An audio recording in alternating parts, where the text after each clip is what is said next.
विवाह तैयारी है ये, और यादन है जनेऊ करने की, हैं? कन्या ढूंढ ली है, सब कुछ हो गया है, और जनेऊ की यादन होते पहले दिन याद होने, अरे ये तो जनेऊ नहीं, अरे ब्याह पर हो तैयार है कि या इस स्थिति में हम लोग जनेऊ संस्कार करते हैं? नहीं, ऐसी स्थिति में यदि संस्कार तुमने कर भी दिया है तो उस पुत्र के द्वारा जो आगे को आपके निमित्त यज्ञ होंगे, तर्पण होंगे, श्राद्ध होंगे, तो उस पुत्र के किए हुए कर्म के द्वारा तुम्हारा उद्धार होने वाला नहीं है। उद्धार, क्योंकि जब गायत्री को समझेगा नहीं, गायत्री जब कभी किया नहीं, और यज्ञोपवीत संस्कार करने के बाद 2-4 दिन तो जनेऊ पहनी और कुछ समय के बाद पेड़ में टांग देते हैं, तो ऐसे बच्चे के हाथों से क्या हमारा उद्धार होगा?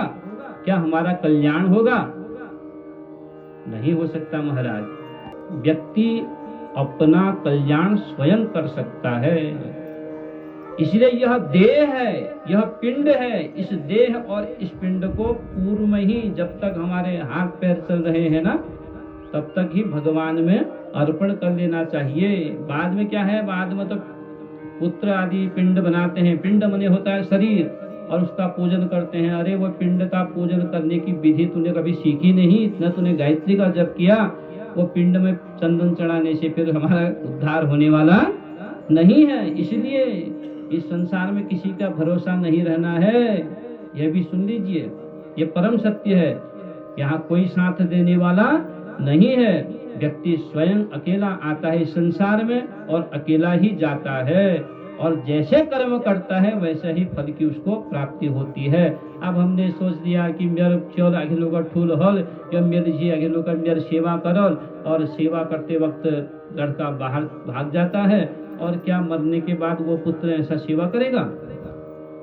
तो इसलिए क्या आवश्यकता है? आवश्यकता है अपने देह को, अपने पिंड को, जब तक हमारे शरीर में सामर्थ्य है, शक्ति है, तब तक जो है जीते जी भगवत आराधना कर लेनी चाहिए, और भगवान के चरणों का आश्रय निरंतर लेना चाहिए। जल पावक गगन समीरा, जल पावक गगन समीरा, पंच तत्व यह अधम शरीरा, पंच तत्व यह अधम शरीरा। खूब त्याग और तपस्या करके व्यतीत कर दिए। 25 वर्ष तक प्रत्येक विद्यार्थियों को प्रातः काल सूर्योदय से पूर्व उठना चाहिए, उसके बाद स्नान करना चाहिए। ठीक है, स्नान करने के बाद भगवान की आराधना करनी चाहिए। खूब अध्ययन करना चाहिए। क्या करना चाहिए? खूब पढ़ाई करना चाहिए। क्या करना चाहिए? खूब अध्ययन कराना चाहिए, खूब अध्ययन पढ़ना चाहिए, खूब अध्ययन करना चाहिए, और बड़े सात्विकी रूप से जीवन जीना चाहिए। कैसे? सात्विकी रूप से, बड़ी पवित्रता से जीवन। चित्रांगद अपने भाई का समस्त और्ध्वदैहिक क्रिया संपन्न की, और पुनः इन्होंने स्वयं राज्य पद को प्राप्त न करके अपने जो छोटे भाई हैं विचित्रवीर्य का राज्याभिषेक संपन्न कर दिया। और विचित्रवीर्य विवाह योग्य भी हो जाते हैं, और तब भीष्म पितामह जी को बड़ी चिंता लगी कि मेरा भाई अब विवाह योग्य हो गया है, युवा हो गए हैं, तो मुझे इनका विवाह भी संपन्न करना चाहिए। ऐसा वर्णन आया हुआ है देवी भागवत जी में कि काशीराज के 3 कन्याएं थी। काशीराज ने स्वयंवर रखा हुआ है, और समस्त देश विदेश से अनेक राजाओं को उस स्वयंवर में आमंत्रित किया हुआ है।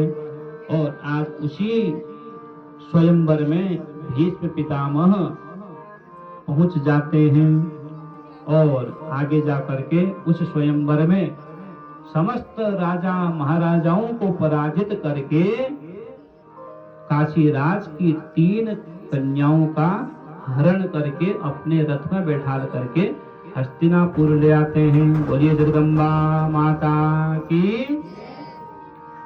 3 कन्याओं को लेकर के आ गए। एक का नाम है अम्बा, एक का नाम है अंबिका और एक का नाम है अंबालिका। तो 3 कन्याओं का हरण करके जब लाए, उसमें से एक कन्या जो है उसका नाम है अम्बा।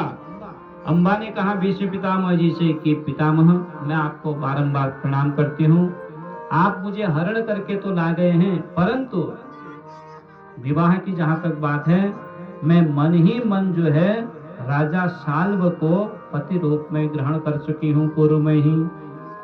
मैं विवाह करूंगी तो राजा साल्व के साथ ही करूंगी। तो भीष्म पितामह ने उस कन्या को छोड़ दिया और पुनः अपने घर चले गई और राजा साल्व के पास गई और राजा साल्व से कहने लगी कि मैं आपसे ही विवाह करूंगी। और राजा साल्व ने कह दिया, अरे जिस कन्या का हरण हुआ हो मेरे सम्मुख, उस कन्या से मैं कैसे विवाह कर सकता हूँ। तो राजा ने भी मना कर दिया। पुनः भीष्म पितामह के पास पहुंच गई कन्या। भीष्म पितामह से कहने लगी कि हे पितामह भीष्म जी, मुझे राजा साल्व भी अब ग्रहण नहीं कर रहे हैं, अब मेरी रक्षा करो। भीष्म पितामह ने कह दिया कि आप तो मनी मन साल्व को पति रूप में ग्रहण कर चुकी हो, इसलिए मैं अब अपने भाई के साथ तुम्हारा विवाह नहीं कर सकता हूँ। आगे जा करके यही कन्या आज वन की ओर प्रस्थान करती है।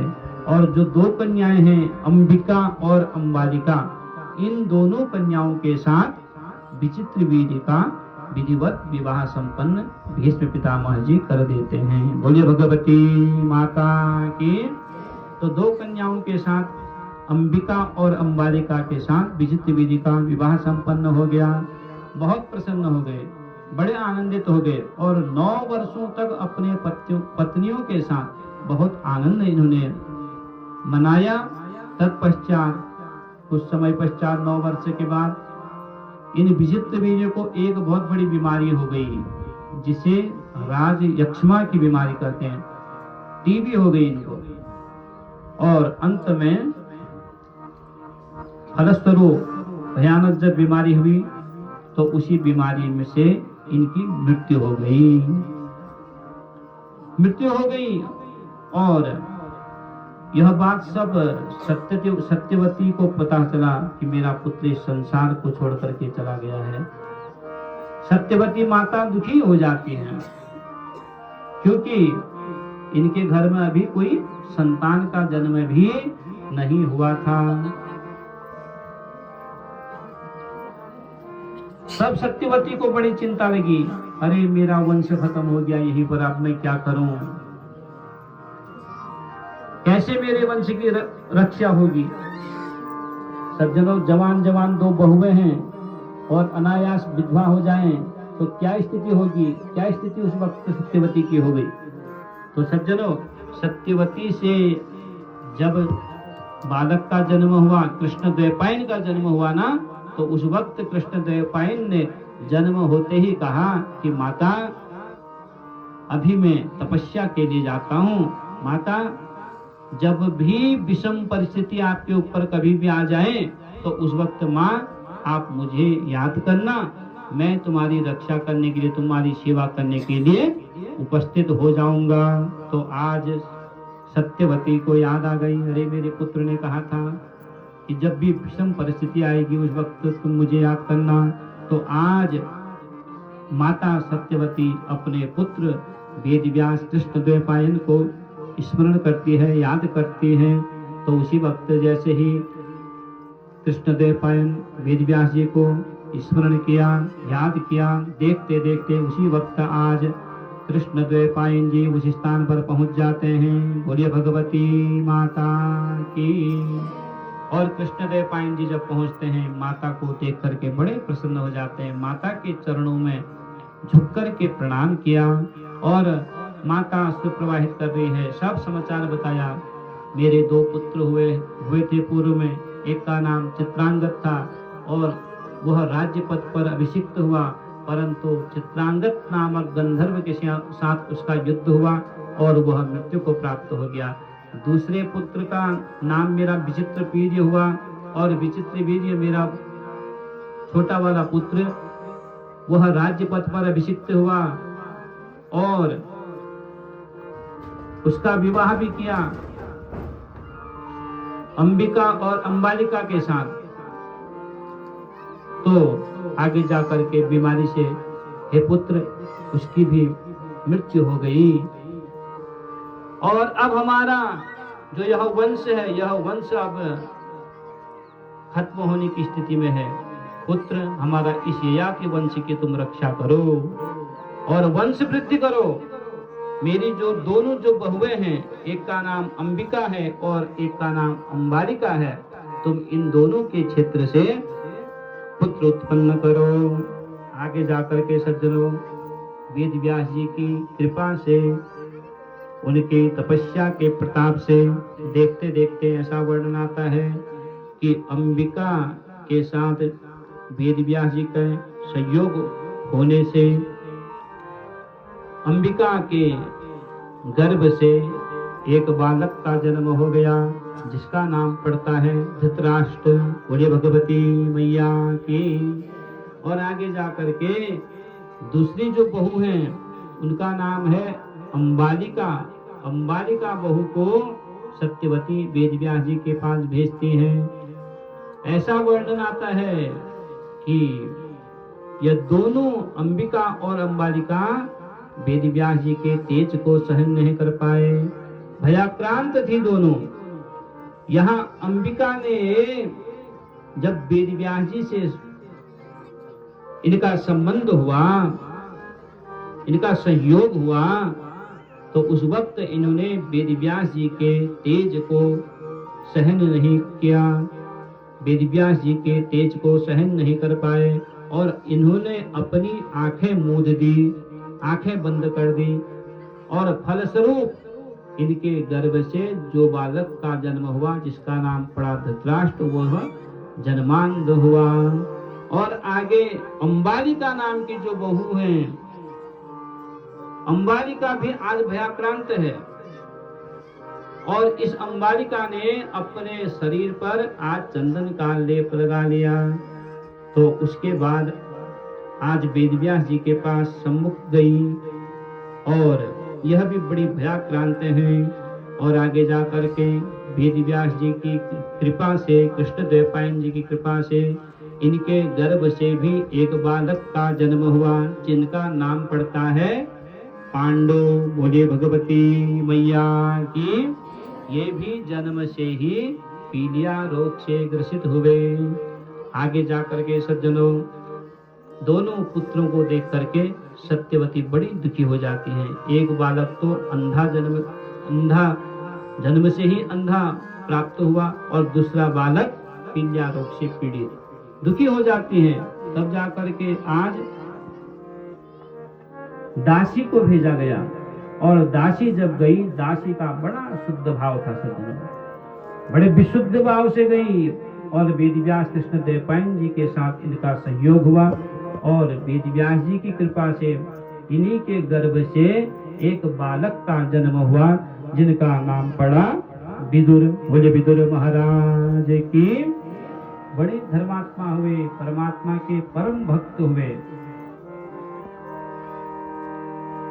तो इन तीन पुत्रों का जन्म हुआ। इस प्रकार से ययाति वंश सुरक्षित हुआ। तो आगे जाकर के कुछ समय पश्चात यह तीनों बालक बड़े हुए, धृतराष्ट्र भी बड़े हुए, पांडव भी बड़े हुए और अंबिका के जो पुत्र हैं धृतराष्ट्र, जब ये बड़े हुए आगे जाकर के इनका विवाह संपन्न हो गया। दो कन्याओं के साथ इनका विवाह संपन्न हुआ। एक पत्नी का नाम है गांधारी, दूसरी पत्नी का नाम है, यह वैश्य की कन्या है जिसका नाम वैश्या है। तो इन दो कन्याओं के साथ धृतराष्ट्र का विवाह संपन्न हो जाता है। और जो अंबालिका के जो पुत्र हैं पांडव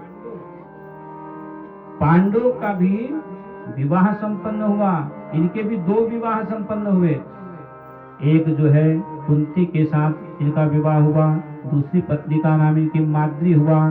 तो 2 विवाह धृतराष्ट्र के संपन्न हुए, 2 विवाह पांडवों के साथ संपन्न हुए। आगे जाकर के सज्जनों, धृतराष्ट्र के घर में ही 100 पुत्रों का जन्म हुआ और इनमें एक का नाम दुर्योधन है। तो 100 पुत्रों में बड़े बलशाली पुत्र इनके घर में हुए और पांडवों के यहाँ कोई भी संतान नहीं हुई। बड़ी दुखी हो जाती है कुंती भी और माद्री भी। और आगे जाकर के इनको श्राप भी मिला हुआ है कि जब भी संतानोत्पत्ति के वास्ते तुम अपनी पत्नी का स्पर्श कभी भी जब भी करोगे तो उसी वक्त तुम्हारे पांडव मृत्यु हो जाएगी। तो ऐसा श्राप है, तो कैसे संतान की इनको प्राप्ति होगी। आगे जाकर के क्योंकि पांडव जो हैं वह पीलिया रोग से भी ग्रसित हैं।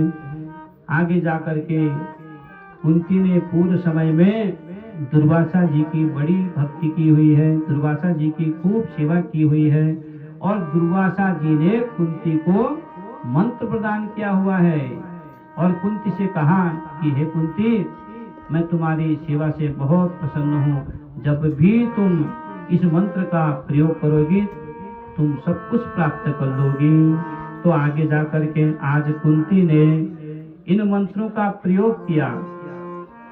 ऐसा वर्णन आता है कि विवाह से पूर्व भी एक समय इस मंत्र का प्रयोग कुंती ने किया और सूर्य भगवान को आमंत्रित किया, सूर्य भगवान का आवाहन किया। तो फलस्वरूप उसी वक्त उस मंत्र की महिमा से सूर्य भगवान वहां प्रकट हो गए और आगे जाकर के विवाह से पूर्व ही कुंती जो है वह एक पुत्र को जन्म देती है जिनका नाम पड़ता है कर्ण। और आज उन्हीं मंत्र का दुर्वासा जी के द्वारा जो प्रदान किया हुआ मंत्र है उस मंत्र का प्रयोग करती हैं और उस मंत्र का प्रयोग करके आज धर्मराज का आवाहन करते हैं। और धर्मराज का आवाहन जैसे ही किया उसी वक्त धर्मराज वहां पहुंच जाते हैं और धर्मराज के प्रताप से ही और धर्मराज के सहयोग से ही कुंती के घर में एक बालक का जन्म हुआ जिसका नाम पड़ता है युधिष्ठिर। बोलिए युधिष्ठिर जी महाराज की। आगे जाकर के पुनः मंत्र का प्रयोग करती हैं कुंती और देवराज इंद्र का आवाहन करती हैं और देवराज इंद्र का आवाहन करते तो इंद्र उस स्थान पर पहुंच जाते हैं और इंद्र के सहयोग से ही यहाँ कुंती के घर में एक बालक का जन्म फिर होता है जिसका नाम पड़ता है अर्जुन। तो 2 पुत्रों का जन्म हो गया। पुनः मंत्र का प्रयोग करती है, पुनः मंत्र का प्रयोग करती है, पवन देव का आवाहन करते हैं और पवन देव उस स्थान पर आ जाते हैं और पवन देव के सहयोग से ही कुंती के घर में एक बालक का जन्म फिर होता है जिनका नाम पड़ता है भीमसेन। तो बड़ी प्रसन्न हो जाते हैं। 3 बड़े बलशाली पुत्र इनके घर में प्रकट हो गए। आगे जाकर के पांडव की दूसरी पत्नी माद्री भी उस स्थान पर है और माद्री कुंती से कहती है कि हे दीदी देखो भगवान की बड़ी कृपा है आपके ऊपर, माँ जगदम्बा की बड़ी कृपा है क्योंकि स्त्री का स्त्रीत्व तभी पूर्ण माना जाता है जब उसके गर्भ से संतान जन्म लेती है। आप तो सौभाग्यशाली हैं।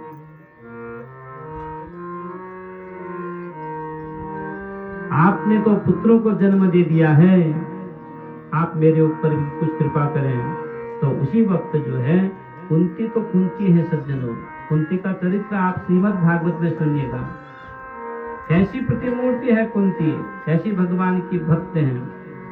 संसार के हम सब लोग भगवान से मांगते हैं कि हे प्रभु मुझे तुम ये दे दो, मुझे वो दे दो है, लेकिन कुंती कहती है कि प्रभु संसार के जितने दुख हैं वो सब दुख मुझे दे दो। ऐसी है कुंती। क्यों कहती है ऐसे? क्योंकि जब जब इस संसार में व्यक्ति के ऊपर दुख आते हैं, प्रभु जब जब मेरे ऊपर दुख आए तब तक आपने मुझे दर्शन दिए। क्यों? क्योंकि सुख में तो व्यक्ति परमात्मा को भूल जाता है। कुंती का चरित्र सज्जनों बड़ा अद्भुत है।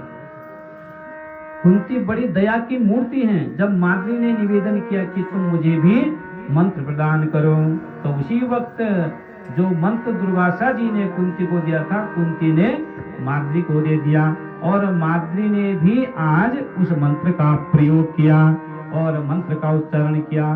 तो अश्वनी कुमारों का आवाहन कर दिया माद्री ने, और देखते देखते अश्वनी कुमार वहां प्रकट हो जाते हैं। बोले जगदम्बा माता की। पुत्रों का जन्म हो गया जो पांडव कहलाए गए। बोले भगवती माता की। आगे जाकर के ऐसा वर्णन आता है सज्जनों, एक समय की बात है, यहाँ कुंती भी विराजमान थी, माद्री भी विराजमान थी और पांडव भी विराजमान थे।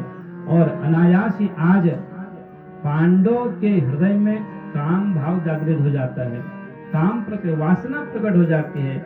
और जैसे ही काम प्रकट हुआ उसी वक्त अपने पत्नी के पास जाते हैं, माद्री के पास जाते हैं, और जैसे ही पत्नी को स्पर्श करना चाहा उसी वक्त आज मृत्यु को प्राप्त हो जाते हैं, जमीन में गिर जाते हैं। क्योंकि पूर्व समय में श्राप मिला हुआ था।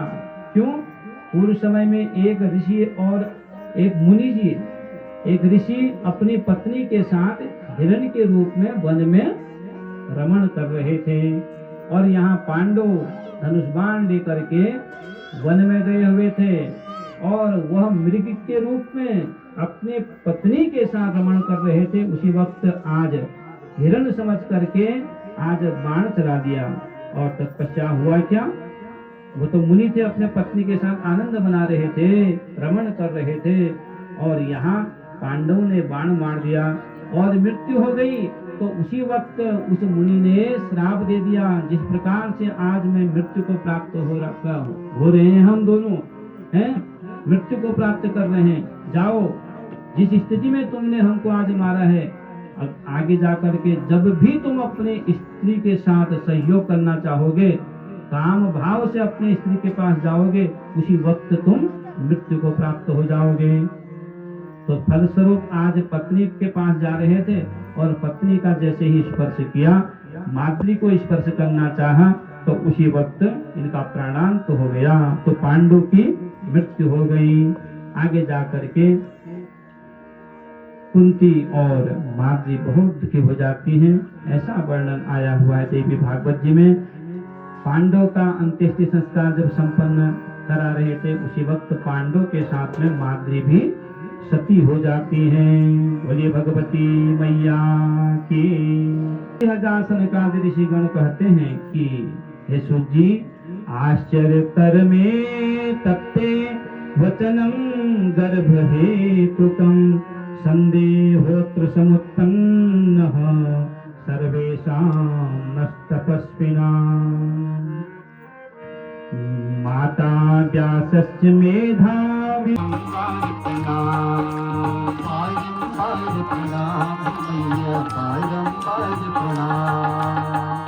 युगांतर और जन्मांतर कालांतर कटना। युगांतर और जन्मांतर कालांतर कटना। युगांतर और जन्मांतर कालांतर कटना। युगांतर और जन्मांतर कालांतर कटना। की रचना करती यही कृष्ण यही राम। की रचना करती यही कृष्ण यही राम। बारंबार प्रणाम हो मैया, बारंबार प्रणाम हो, बारंबार प्रणाम हो मैया, बारंबार प्रणाम। तो सभी लोग यहाँ पर जिन लोगों ने भी इस यज्ञ को सफल करने के लिए अपने पुण्य कमाई में से सहयोग राशि यहाँ पर प्रदान किए हैं, आपके सामने रख रहा हूँ।